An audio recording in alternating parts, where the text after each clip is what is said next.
जय श्री कृष्ण दोस्तों। आज मैं आप सबके लिए विक्रम बेताल की तीसरी कहानी बड़ा बलिदान किसका लेकर आई हूँ। आइए जानते हैं इस कहानी के बारे में। हर बार की तरह राजा विक्रम बेताल को पेड़ से नीचे उतारता है और पीठ पर लादकर उसे योगी के पास ले जाने के लिए चल देता है। ऐसे में एक बार फिर बेताल राजा विक्रम को बोलने पर विवश करने के लिए एक नई कहानी कहना शुरू करता है। कहानी है राजा रूपसेन और उसके अंगरक्षक बीरबल की। वर्धमान राज्य में रूपसेन नाम का एक राजा राज किया करता था। राजा बहुत ही साहसी, दयालु और न्यायप्रिय था। यही वजह थी कि केवल वर्धमान में ही नहीं बल्कि उसके राज से सटे सभी राज्यों में भी राजा रूपसेन के व्यक्तित्व की मिसाल दी जाती थी। एक दिन रूपसेन के दरबार में बीरबल नाम का एक व्यक्ति आया। जब राजा ने उसके आने की वजह पूछी तो बीरबल बोला, मुझे नौकरी चाहिए और मैं अंगरक्षक के तौर पर आपकी सेवा करना चाहता हूँ। बीरबल की यह बात सुनकर राजा ने कहा, मैं तुम्हें अपना अंगरक्षक बना सकता हूँ, लेकिन उसके लिए तुम्हें अपनी कार्य कुशलता सिद्ध करनी होगी ताकि मैं यह तय कर सकूं कि तुम मेरे अंगरक्षक बनने लायक हो भी या नहीं। राजा की यह बात सुन बीरबल फौरन तैयार हो गया। उसने अपने बाहुबल के साथ अपना शस्त्र कौशल भी दिखाया। बीरबल की सभी विशेषताओं को देखकर राजा रूपसेन बहुत प्रभावित हुआ। राजा ने पूछा, बीरबल बताओ, अगर मैं तुम्हें अपना अंगरक्षक बनाता हूँ तो तुम्हें प्रतिदिन खर्च के लिए क्या चाहिए? राजा के इस सवाल पर बीरबल बोला, महाराज आप मुझे 1000 तोले सोना दे देना। बीरबल का इतना कहना था कि दरबार में मौजूद सभी लोग हैरान होकर बीरबल की ओर देखने लगे। राजा रूपसेन भी बीरबल की मांग पर आश्चर्य में पड़ गया। हो भी क्यों ना, वेतन के रूप में बीरबल ने इतनी बड़ी रकम जो मांग ली थी। राजा ने गंभीर होकर बीरबल से पूछा, तुम्हारे परिवार में कितने लोग हैं? बीरबल ने उत्तर दिया, कुल 4 महाराज, मैं, मेरी पत्नी, एक बेटा और एक बेटी।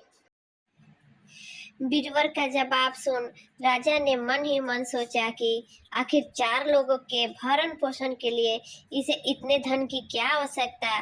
फिर कुछ सोचकर उसने बीरबल को 1000 तोला सोना प्रतिदिन बतौर खर्च देने की बात मान ली। काम सिर्फ इतना था कि उसे हर रात राजा की सुरक्षा के लिए राजा के कक्ष के बाहर पहरा देना था। राजा यह जानना चाहता था कि बीरबल इतने धन का क्या करेगा। उसने बीरबल को 1000 तोला सोना देकर रात में नौकरी पर आने को कहा और गुप्त रूप से कुछ सैनिकों को उसके पीछे लगा दिया। बीरबल नौकरी और मनचाहा वेतन पाकर बहुत खुश हुआ। बीरबल सोना लेकर खुशी खुशी घर गया और आधा सोना ब्राह्मणों में बांट दिया। बाकी जो आधा बचा उसके 2 हिस्से किए। एक हिस्सा बैरागियों, सन्यासियों और मेहमानों को दिया। फिर बचे हुए सोने से अनाज मंगवाया और बढ़िया पकवान बनाए। तैयार पकवान को पहले गरीबों को खिलाया और फिर उसके बाद जो बचा उसे अपने परिवारों के साथ मिल बांट कर खाया। बीरबल की निगरानी कर रहे सैनिकों ने यह सारा नजारा देख जाकर राजा को बताया। राजा को यह जान संतोष हुआ कि उसके द्वारा दिए धन को बीरबल अच्छे काम में लगा रहा है। अब बीरबल जब महल पहुंच राजा के कक्ष के बाहर पहरा देने लगा तो राजा सोया नहीं। राजा पूरी रात चुपके से जांच करता रहा कि बीरबल अपना काम कितनी ईमानदारी से करता है। राजा ने पाया कि बीरबल बिना पलक झपकाए पूरी मुस्तैदी से कक्ष के बाहर पहरा दे रहा था। बीरबल की ऐसी कर्तव्यनिष्ठा देख राजा बहुत खुश हुआ। बीरबल प्रतिदिन इसी तरह सूरज ढलते ही महल पहुंच जाता और राजा की सुरक्षा में तैनात रहता। जब भी राजा को किसी भी चीज की जरूरत होती बीरबल हमेशा हाजिर रहता। ऐसे ही देखते देखते कई माह गुजर गए। एक रात कुछ अजीब घटना घटी। राजा ने आधी रात किसी स्त्री की रोने बिलखने की आवाज सुनी। स्त्री की आवाज सुन राजा बहुत हैरान हुआ। राजा ने बीरबल को बुलाया और कहा, जाओ और पता लगाकर आओ कि इतनी रात को कौन रो रहा है, साथ ही उसके रोने की वजह भी मालूम करना। राजा का आदेश मिलते ही बीरबल वहां से फौरन उस स्त्री के रोने का कारण जानने के लिए निकल पड़ता है। थोड़ी दूर जाने के बाद बीरबल को एक स्त्री दिखाई दी। वह स्त्री सिर से पांव तक गहनों से लदी हुई थी। वह कभी नाचती, कभी कूदती और कभी सिर पीट पीट कर रोती।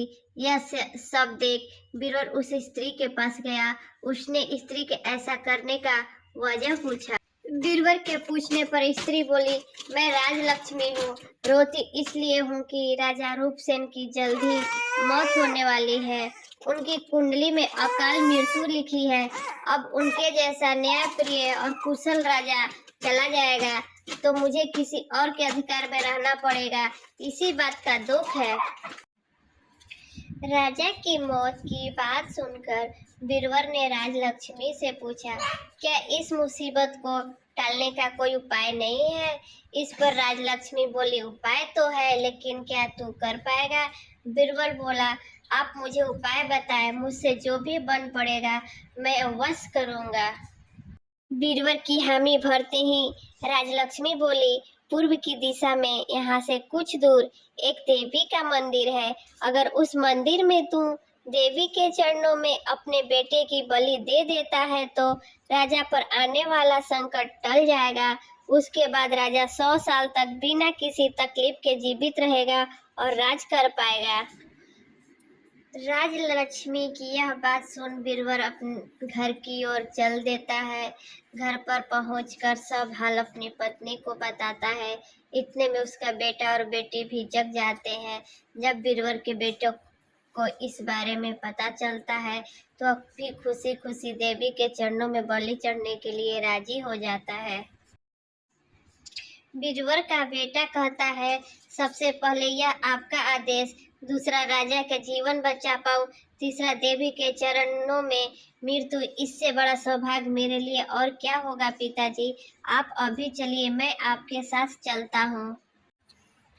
बेटे की यह बात सुन बीरबल अपने पूरे परिवार को साथ लेता है और देवी के मंदिर पहुंच जाता है। मंदिर पहुंच बीरबल ने अपनी तलवार निकाली और यह कहते हुए, माँ यह बलि स्वीकार करो और मेरे राजा को लंबी आयु प्रदान करो। बेटे का सिर धड़ से अलग कर दिया। भाई की मौत पर बीरबल की पुत्री भी माता के चरणों में सिर पटक कर अपनी जान दे देती है। पुत्र और बेटी दोनों के मर जाने पर बीरबल की पत्नी कहती है, पुत्र और पुत्री दोनों को खोने के बाद मैं भी जीना नहीं चाहती। इतना कहते हुए बीरबल की पत्नी बीरबल के हाथ से तलवार छीन अपना शीश माता के चरणों में चढ़ा देती है। पत्नी की मृत्यु के बाद अब बीरबल सोचता है कि मैं अपने परिवार में अकेला रह गया हूँ तो फिर मेरे जीने का भी क्या फायदा। यह सोचते हुए सामने पड़ी तलवार से वह खुद को भी खत्म कर लेता है। जब इस बारे में राजा रूपसेन को मालूम हुआ तो वह भी मंदिर पहुंचे और सारा नजारा देख बहुत दुखी हुए। उन्होंने सोचा कि मेरी जान बचाने के लिए 4 लोगों ने अपनी जिंदगी गंवा दी। ऐसे में धिक्कार है मेरे राजा होने पर। ऐसे जीवन का मैं क्या करूंगा। बस यही सोचकर राजा अपनी तलवार खींच लेता है। राजा अपनी तलवार से अपनी गर्दन काटने जा ही रहा था कि तभी अचानक वहां देवी प्रकट हो जाती है। देवी कहती है, राजन मैं तेरे साहस से प्रसन्न हूँ। तू जो भी वर मांगेगा तुझे वह हासिल हो जाएगा। देवी की बात सुनकर राजा कहता है, देवी आप बीरबल और उसके परिवार को जिंदा कर दो। देवी तुरंत बीरबल और उसके परिवार को जिंदा कर देती है। इतना कहकर बेताल बोला, बताओ विक्रम, इन सब में सबसे बड़ा बलिदान किसका? विक्रम बोला, बेताल सबसे बड़ा बलिदान राजा का हुआ। बेताल ने पूछा, ओ क्यों? विक्रम बोला, सुनो, पिता की आज्ञा का पालन करना पुत्र का धर्म होता है। सेवक का अपने राजा के लिए अपने प्राण दे देना उसका कर्म होता। वहीं अगर राजा अपने सेवक के लिए अपनी जान देने को तैयार हो जाए तो वह बड़ी बात है। इसलिए राजा का बलिदान ही सबसे बड़ा हुआ। विक्रम से यह जवाब जवाब पाकर बेताल बोलता है, बहुत खूब विक्रम, तूने सही जवाब दिया, लेकिन तू भूल गया कि मैंने कहा था कि तू बोला तो मैं चला। इतना कहकर बेताल फिर वही पेड़ पर जाकर उल्टा लटक जाता है। तो दोस्तों, हमें इस कहानी से यही सीख मिलती है कि एक सच्चा राजा वही होता है जो अपनी प्रजा के लिए हमेशा समर्पित रहता है और उसके लिए जान के भी बाजी लगाने को तैयार रहता है।